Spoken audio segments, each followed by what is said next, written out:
स्वागत है बच्चों आपका। आज हम अभिव्यक्ति और माध्यम पाठ्य पुस्तक से, जो कि कक्षा 12 की पूरक पाठ्य पुस्तक है, उसमें से एक टॉपिक है, विषय आपका नए और अप्रत्याशित विषयों पर लेखन, उसके बारे में पढ़ेंगे। ये आपकी बोर्ड परीक्षा में 5 अंक का आता है और अब तक आपने पढ़े होंगे क्लास 9, 10, 11 में अनुच्छेद लेखन और निबंध लेखन, और एक नवीन विषय है नए और अप्रत्याशित विषयों पर लेखन। तो कक्षा 12 में इस विषय की आवश्यकता क्यों पड़ी? इसका सबसे बड़ा कारण ये है कि अनुच्छेद लेखन में और निबंध लेखन में क्या होता है, बच्चे ज़्यादातर क्या करते हैं, अपने विचारों को कहीं कंप्यूटर से कॉपी पेस्ट किया और उसे लाके ज्यों की त्यों रटने का प्रयास करते हैं। तो कक्षा 12वीं में इस विषय को लाने का उद्देश्य यही था कि जहाँ पर बच्चे रटने की प्रवृत्ति को छोड़कर अपनी मौलिक अभिव्यक्ति को अंजाम दें, मौलिक अभिव्यक्ति को लोगों तक पहुँचाएं।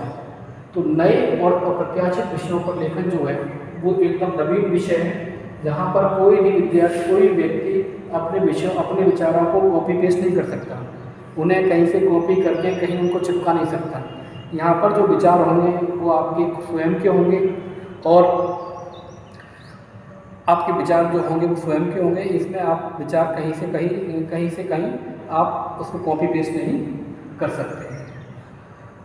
तो जब आप इस विषय पर लेखन कार्य करोगे तो ये आपकी स्वयं की मौलिक रचना होगी और इसमें किसी भी प्रकार के कहीं से विचारों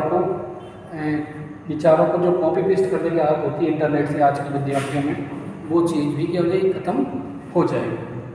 तो सबसे पहली बात आती है अप्रत्याशित शब्द का अर्थ क्या होता है। अप्रत्याशित शब्द का अर्थ क्या होता है, इसको अगर हम इस शब्द को तोड़ेंगे, अप्रति प्लस आशा प्लस इत, यानी कि आ उपसर्ग, प्रति उपसर्ग, आशा मूल शब्द, इत प्रत्यय, यानी कि ऐसा विषय जिसकी हमने पहले किसी प्रकार की कोई आशा नहीं की, ऐसा विषय जिसकी हमने पहले किसी प्रकार की कोई आशा नहीं की, ऐसे विषय को अप्रत्याशित विषय कहते हैं। ये विषय कौन कौन से हो सकते हैं? जैसे आपसे कह दिया जाए कि अपने घर की दीवार घड़ी पर आपको लेखन कार्य करना है, तो अचानक क्या होगा, अचानक आप एकदम सोचेंगे हम इस विषय पर क्या लिखेंगे। जिस दीवार घड़ी को हम रोज़ाना अपने घर में देख रहे हैं, अपने घर में उसको रोज़ाना उसका दीदार करते हैं, उस विषय पर हम क्या लेखन कार्य करेंगे। घर का पंखा, घर की ट्यूबलाइट, घर का दरवाजा, ऐसे विषयों पर लेखन कार्य के लिए कहा जाता है। तो उस समय क्या होता है, ये सारे विषय अप्रत्याशित विषय कहलाते हैं। तो अप्रत्याशित शब्द का अर्थ क्या होगा, ऐसे विषय जिन पर पहले किसी प्रकार की आशा ना की गई हो, ऐसे विषय जिनके बारे में कभी लिखने के बारे में सोचा नहीं गया हो, ऐसे विषय को नए और अप्रत्याशित विषयों पर लेखन कहा जाता है।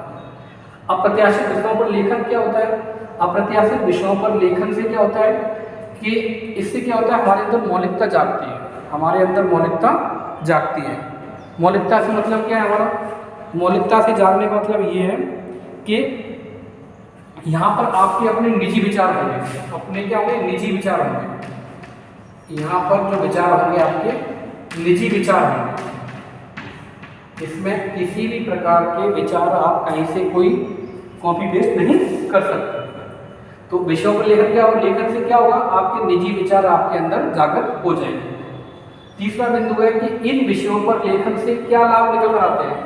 इन विषयों पर लेखन से लाभ क्या है कि ये क्या होगा, हमारे अंदर तर्क, विचार, कल्पना शक्ति का विकास करेगा। और तो और क्या होगा, इससे इस विषयों पर लेखन लिखने से क्या होगा, हमारे अंदर लेखन कौशल का विकास होगा, हमारी मौलिक रचना बन जाएगी, हम कवि, साहित्यकार बन सकते हैं। और तो और क्या होगा, हम कम समय में अपने विचारों को लिखकर व्यक्त कर सकते हैं। सबसे बड़ा फायदा क्या है कि हमारे अंदर क्या हो जाएगा, कम से कम शब्दों में अपने विचारों को संकलित करने की जो प्रवृत्ति है वो विकसित हो जाएगी। कारण क्या है, कारण इसमें साफ है, ध्यान रखना आप लोग कि नए और अप्रत्याशित विषयों पर लेखन कार्य जो होता है वो 80 से 100 शब्दों में होता है। इसमें आपको इस विषय को निबंध से नहीं जोड़ सकते, अनुच्छेद से नहीं जोड़ सकते। तो यहाँ पर क्या होगा कि 80 से 100 शब्दों में किसी रचना को लिखना, इसका मतलब क्या है, और उन विचारों का संकलन करना क्रमबद्धता के रूप में।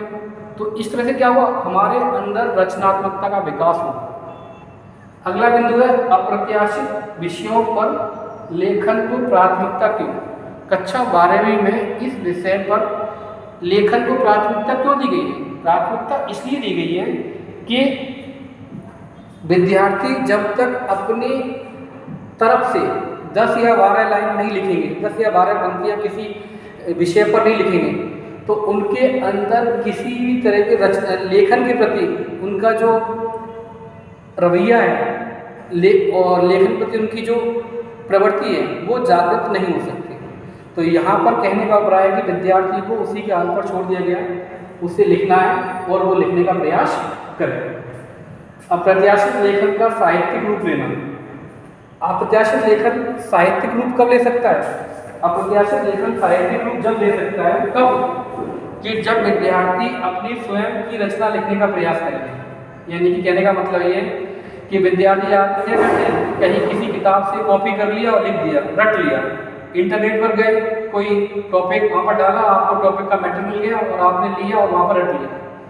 तो इस विषय पर लेखन से क्या हुआ, यहाँ पर रटने वाली प्रवृत्ति जो विद्यार्थियों की है वो क्या हुआ, उससे विद्यार्थियों को छुटकारा मिल जाएगा।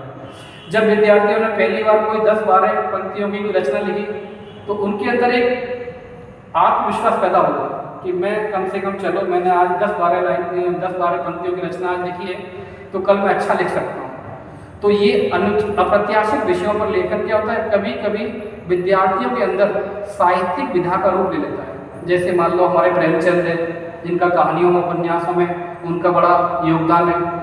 तो ऐसे ही अप्रत्याशित विषयों को लेकर क्या होगा, कभी कहानी का रूप धारण कर लेगा, कभी संस्मरण का, कभी रिपोर्टाज का, कभी रिपोर्ट का।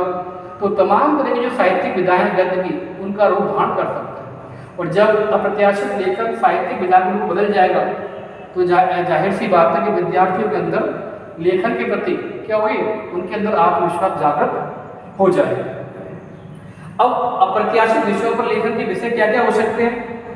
अब ऐसे विषय जिनकी आपने कल्पना नहीं की है और आपको लिखने के लिए बोल दिया जाए, ऐसे विषय जिनकी आपने कल्पना नहीं की है और उन विषयों पर आपको तुरंत लिखने के लिए बोला जाए, तो जाहिर सी बात है बड़ी दिक्कत, बड़ी परेशानी है कि आपको सब कुछ आता है और सब कुछ ना आने के बाद भी हम नहीं लिख पाते।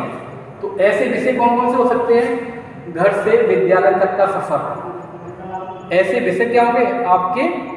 ऐसे विषय अप्रत्याशित विषयों पर लेखन कहलाए। झरोखे से बाहर, झरोखे से बाहर का दृश्य आपको लिखना है। आपको क्या करना है, पहले झरोखे के बारे में लिखना है, बाहर का दृश्य के बारे में लिखना है। परीक्षा के दिन, परीक्षा के दिनों के बारे में आपको अपनी बातें 80 से 100 शब्दों में लिखनी है। सावन की पहली झड़ी, सावन की पहली झड़ी मतलब सावन की बरसात, पहली बरसात हुई, आपने किस तरीके से उसमें आनंदित हुए, किस तरीके से आपने मजे लिए, उसके बारे में आपको लिखना है।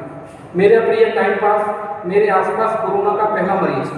ये ऐसे विषय होते हैं, देखने में तो बड़े आसान से लगते हैं, लेकिन इन विषयों को विचारों में संकलित करना, विचारों में एकत्रित करना, ये बड़ा कठिन काम है। तो इस विषय के माध्यम से आप सीखोगे क्या कि हमारे अंदर मौलिक रचना का विकास कैसे हो सकता है, हम एक रचनाकार कैसे बन सकते हैं। अगर आप इन सब चीज़ों का ध्यान रखोगे तो निश्चित ही आप इस विषय में बड़ा अच्छा सा कर सकते हो। और तो और क्या हुआ, अप्रत्याशित विषयों पर लेखन के जो नियम हैं, वो नियम क्या है कि इसमें आप मैं शैली का प्रयोग कर सकते हो। मैं आत्मकथात्मक शैली का प्रयोग कर सकते हो। जैसे मैं, अगर मैं लिख रहा हूँ, मैं इस विषय पर लिख रहा हूँ, घर से विद्यालय तक का सफ़र, तो इस विषय पर क्या हुआ, आप मैं शैली का प्रयोग कर सकते हैं। जैसे मैंने प्रातःकाल उठकर क्या किया, सुबह जागा और जागने के बाद अपने नित्य कर्म से निवृत्त होकर अपने विद्यालय की बस पकड़ी। तो इस तरीके से आप मैं शैली का प्रयोग कर सकते हैं। दूसरी बात ये है कि अगर आप इनमें से किसी विषय पर लेखन कार्य कर रहे हो, लिखने से पहले 2 से 3 मिनट आप इन विषयों में से जिस विषय पर आप लेखन कार्य कर रहे हो उन पर आप चिंतन मनन कर लें, विचार कर लें और सोच लें, क्योंकि बिना सोचे विचारे, बिना चिंतन मनन किए हुए अगर आप किसी विषय को लिखने का प्रयास करोगे तो आप उसे ढंग से लिख नहीं पाओगे। तीसरी बात होती है, आपको भाषा की शुद्धता पर ध्यान देना है। आपको क्या करना है? भाषा की शुद्धता पर ध्यान देना है। कैसे? कि ये जो रचना है वो 10 से 12 पंक्तियों की रचना है। अगर आपने 10-12 पंक्तियों में आपने 10-20 शब्द गलत लिख दिए वर्तनी की दृष्टि से, तो क्या हुआ? आपकी रचना प्रभावशाली नहीं बन पाएगी। इसलिए क्या करना है? अगर इस रचना को अच्छा सा प्रभावशाली बनाना है तो भाषा की शुद्धता पर आपको ध्यान देना होगा। दूसरा क्या है? इन विषयों पर लिखने से पहले आपके विचारों में क्रमबद्धता होनी चाहिए। आपके विचारों का व्यवस्थित रूप होना चाहिए कि आप ये देख लें कि मैं इस टॉपिक के बारे में लिख रहा हूँ, परीक्षा के दिन के बारे में लिख रहा हूँ, और आपने इस विषय की शुरुआत आपने कर दी कि मेरा पहले परीक्षा परिणाम आया, पेपर मेरे बाद में हुए। तो इस तरीके से जो भी विषय आपने सेलेक्ट किया है, जिस विषय का आपने चुनाव किया है, उस विषय के बारे में सोच लें और उनके विचारों को क्रमबद्ध रूप में आप लगा लें। इसके बाद क्या है कि आपको जिस विषय पर आप लेखन कार्य कर रहे हो, आपको मूल विषय से भटकना नहीं है, क्योंकि इन विषयों पर लेखन से क्या होता है? अगर हम मूल विषय से भटक गए तो वो रचना जो होगी वो अप्रत्याशित विषयों पर लेखन रचना नहीं बन पाएगी। वो कहीं निबंध का रूप धारण ना कर ले। हमें यहाँ पर निबंध नहीं लिखना है, हमें केवल लेखन कार्य करना है 80 से 100 शब्दों में। दूसरी बात, कभी कभी क्या होता है, विद्यार्थी ये सोचते हैं कि हम बड़े होशियार हैं और ऐसी क्लिष्ट भाषा शैली का प्रयोग करें जिससे क्या हो जाए, दूसरा सामने वाला समझ नहीं पाए, अपनी विद्वत्ता को प्रकट करें। तो ये बात अच्छी है, लेकिन कभी कभी क्या होता है, भाषा की क्लिष्टता के चक्कर में हमारी जो ओरिजिनलिटी है उसको भी हम गवा बैठते हैं। तो आपकी भाषा शैली सरल होनी चाहिए, व्यवस्थित होनी चाहिए और छोटे छोटे वाक्यों का प्रयोग होना चाहिए।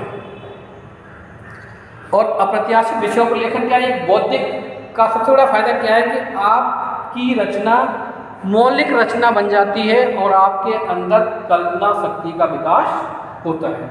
ये सबसे बड़ा फायदा इस विषय का है। तो विद्यार्थियों, आप इस विषय को अगर थोड़े से इसके जो नियम हैं, इन नियमों को आप पढ़ोगे ध्यान से और 1-2 बार इनको लिखने का प्रयास करोगे तो निश्चित ही क्या होगा, आपकी जो रचना है बड़ी अच्छी सी बन जाएगी और आपको इसमें 5 में से 5 पूरे अंक मिलेंगे। लेकिन 1-2 बार आपको इन विषयों पर लेखन का अभ्यास करना होगा, तभी आप इस विषय में, इस प्रकरण में आप समृद्ध बन पाओगे। जैसे कहा गया है ना, करत करत अभ्यास की जड़मत हो सुजान, रसरी आवत जात से सिल पर हो निशान। जाहिर सी बात है कि आप किसी भी विषय का बार बार अभ्यास करोगे, किसी चीज़ का बार बार अभ्यास करते हो तो उसमें आप उतने ही निपुण समृद्ध बन जाते हो, जिस प्रकार से क्या करते हैं, हम कुएं से रस्सी के द्वारा पानी खींचते हैं और उस रस्सी से क्या होते हैं, पत्थर पर भी निशान पड़ जाते हैं। ये सब कैसे संभव हो पाता है? ये संभव हो पाता है बार बार पानी खींचने से। तो किसी काम को बार बार अभ्यास करने से क्या होता है, हम लोग उसमें बड़े ही मजबूत बन जाते हैं। तो हिंदी के कोई विषय हो, आपको 1-2 बार तो अभ्यास करना ही होगा और पढ़ते रहिए। बहुत बहुत धन्यवाद।